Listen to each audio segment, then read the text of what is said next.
안녕하세요. 토요미스터리 디바제시카입니다. 2004년 영국 리버풀 북쪽 교외에 있는 작지만 부유한 마을 멜링. 이 평화로운 곳에서 은퇴한 회계사였던 72살의 시드니 블랙웰과 그의 아내 제클린 블랙웰이 노년을 즐기고 있었습니다. 둘만 있는 건 아니었죠. 그들에게는 늦둥이 귀한 아들 19살 브라이언도 함께였습니다.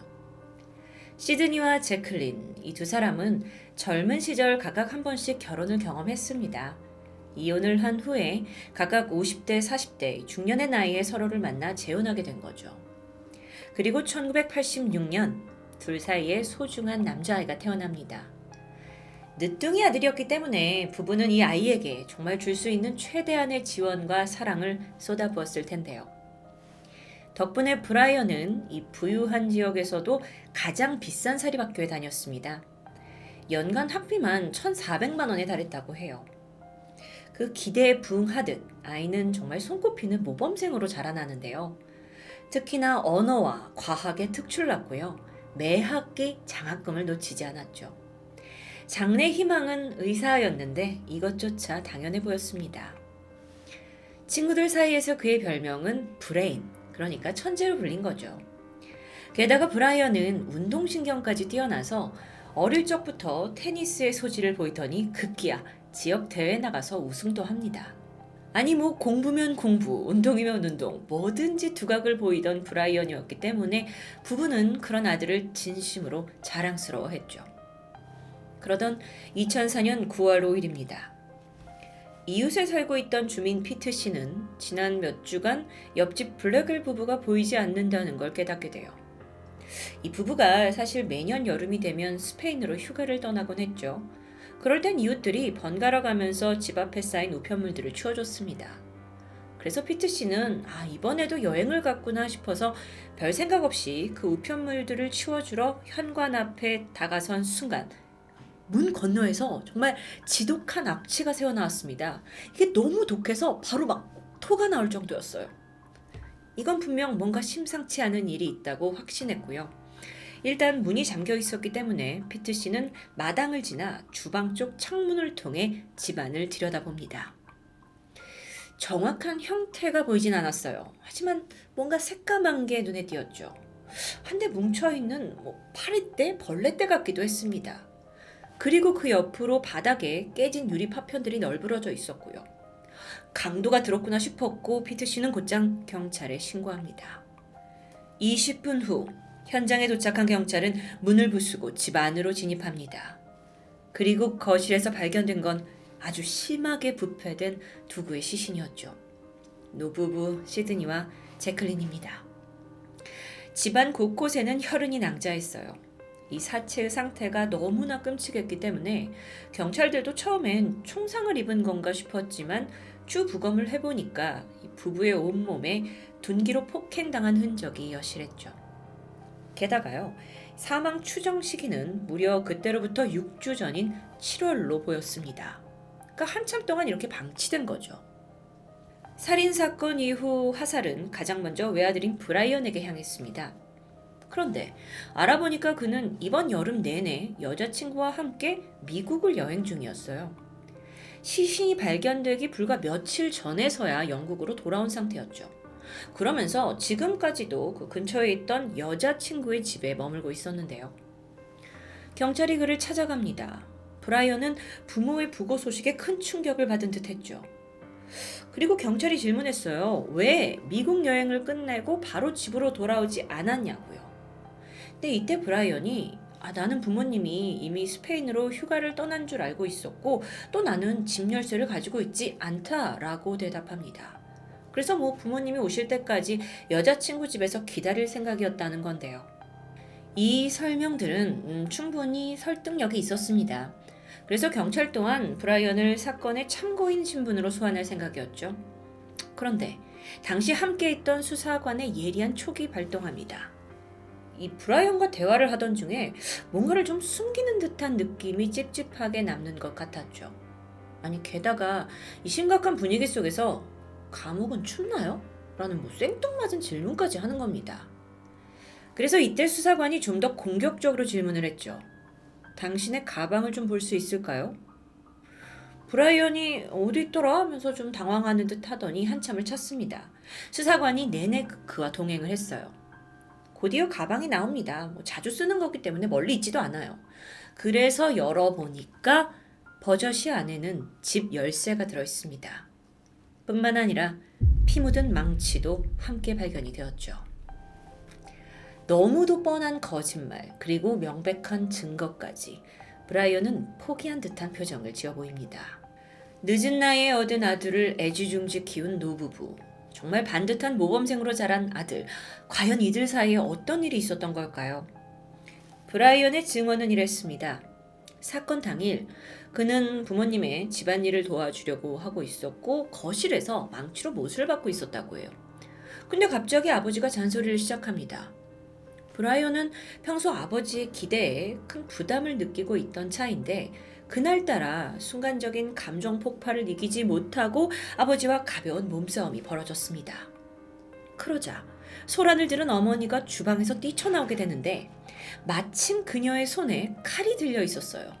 그리고 이걸로 아들을 공격하는 듯한 모션을 취하게 되자 브라이언이 방어를 위해 어쩔 수 없이 자신의 손에 들고 있던 망치를 부모에게 휘둘렀다는 스토리.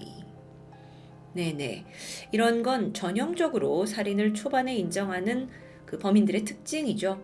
상대 공격에 따른 정당방위였다는 주장입니다. 여러분 믿겨지시나요? 자, 그럼 부검 결과는 어땠을까요?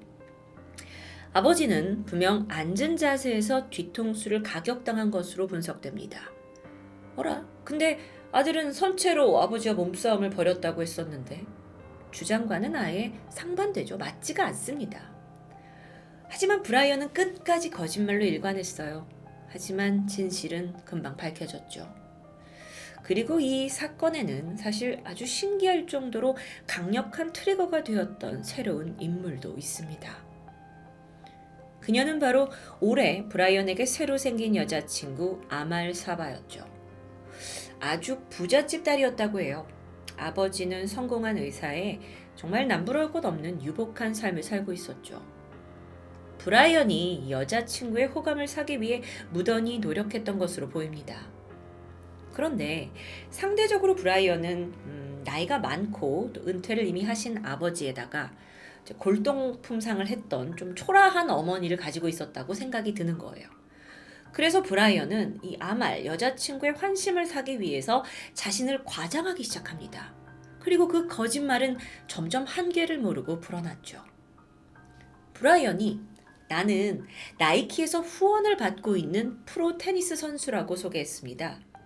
그러면서 현재 7억짜리 초아 아파트를 소유하고 있고 미래가 창창한 프로 선수라고 계속해서 표현해 나가요. 이걸 증명해야 합니다. 그래서 여자친구에게 고가의 선물도 서슴지 않았죠. 사실 브라이언의 거짓말에 힘을 실어주었던 것은 바로 돈이었습니다.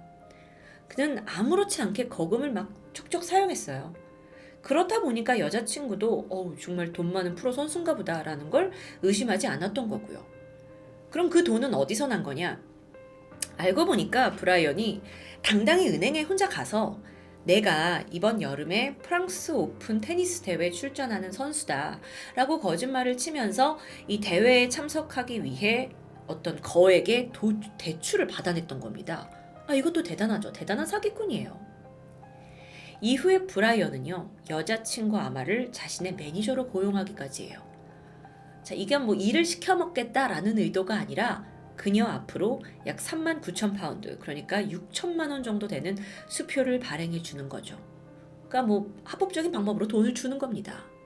와, 이 남자의 허영이 여기서 그치지 않았는데요. 부모님이 자신의 대학 등록금으로 모아둔 적금을 해지하더니 그 돈으로 여친에게 럭셔리 자동차를 선물해요. 그 와중에 아버지 명의로 13장의 신용카드를 새롭게 발급받아서 펑펑 쓰고 있었죠.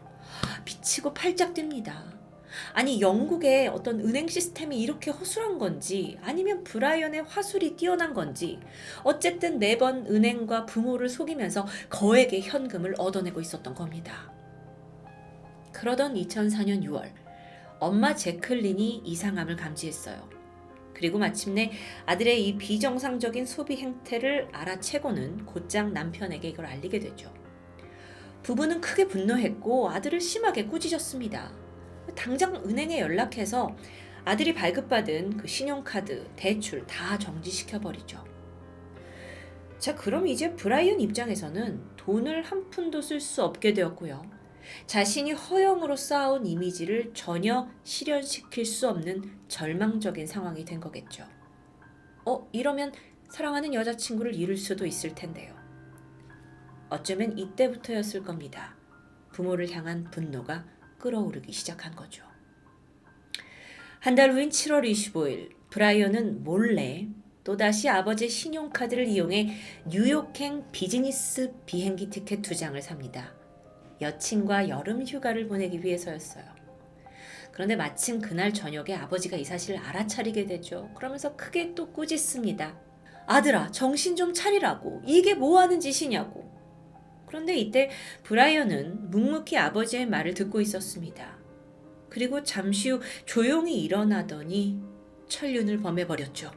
망치로 아버지를 내리친 겁니다. 그리고 이 소리를 듣고 놀라서 달려오는 어머니까지도 똑같은 방법으로 살해했습니다. 이때 아버지에게 30차례 둔기를 휘둘렀고요. 어머니에게 20차례나 망치를 휘둘렀어요. 정말 너무 말이 안 되는데요. 한참이 지났고 이제 부모에게서 아무런 기척이 느껴지지 않자 브라이언은 시신을 그대로 방치한 채 집을 빠져나왔습니다. 그리고 곧장 여자친구의 집으로 향했죠. 두 사람은 비즈니스 티켓을 타고 신나게 뉴욕으로 향했습니다. 센트럴 파크가 보이는 최고급 호텔 스위트룸에 3일간 묵었고요.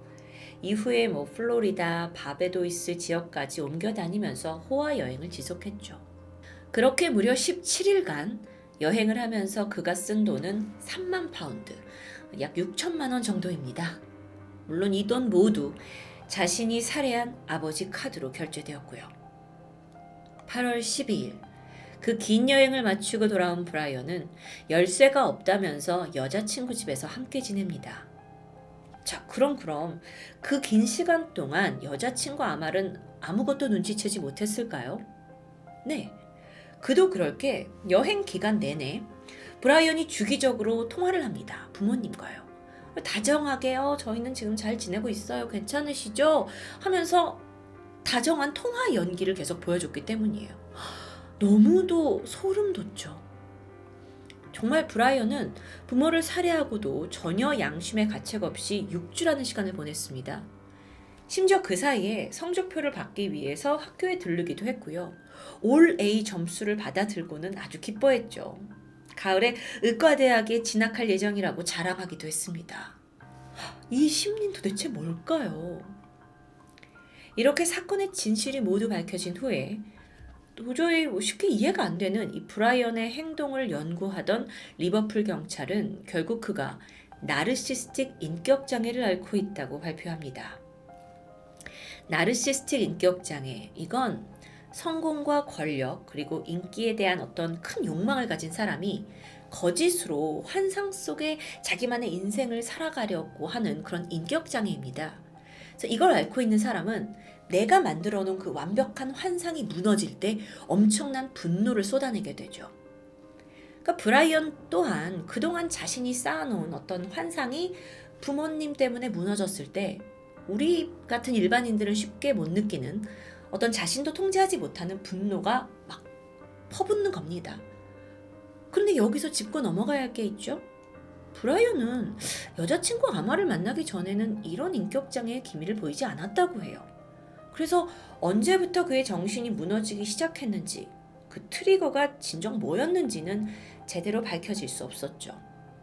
정말 한 여자를 향한 구애가 이 모든 비극의 시작이었을까요? 2005년 6월 29일 재판이 진행됩니다. 브라이언은 법정에서 후회의 심정을 절절히 담은 편지를 낭독했어요. 하지만 냉철한 영국의 재판부는 선처를 주지 않았고요. 브라이언은 12년 이상의 무기징역을 선고받습니다. 아들을 위해 평생을 헌신했던 노부부가 바로 그 완벽한 아들에 의해 살해당한 끔찍한 사건.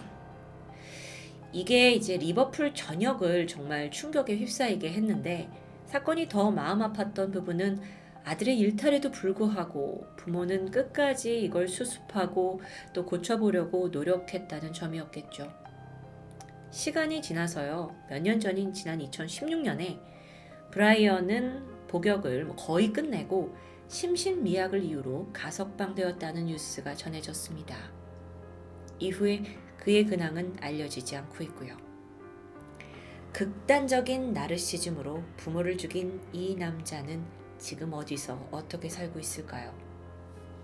토요미스테리 디바제시카입니다.